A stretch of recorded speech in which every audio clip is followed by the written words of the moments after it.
Making art is really humbling because it's hard. So many things can go wrong. You have to take whatever's going to go wrong and turn it into an asset. And I love that. My name is Alexis Rockman, and I am an artist, and my almost 40-year career has been spent primarily thinking about the history of nature and human endeavors and how they might be in conflict.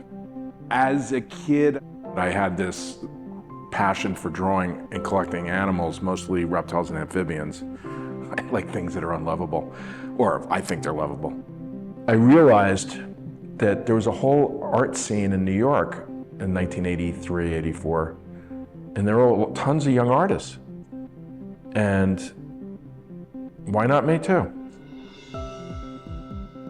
I try to work with materials that are really kind of out of control or uncontrollable, because I love this dance between what your fantasy of the image is going to be and what the reality of the thing is.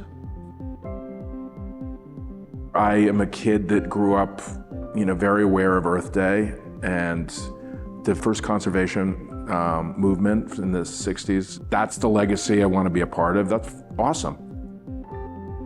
I did 6 sketches and I sent it off to everyone at Earth Day, and then they came back with, much to my surprise, they were enthusiastic and they suggested one, and then I made it. There are periods when you're working on stuff where you just think, this is terrible, it's not gonna work. I got to a point where I was about to walk away from doing this poster until my wife said, don't be an idiot. Just try to solve this as an intellectual problem, and you'll never get this chance again.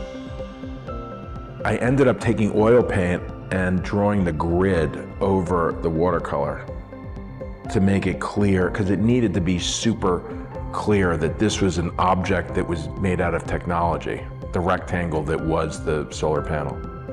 It ended up being something I feel good about, and they love, and I think it turned out great. I somehow was able to create this world that could include not only me being able to make art that can deal with these ideas about the biodiversity crisis and extinction and all this stuff, and make a living from it. So how lucky can you be?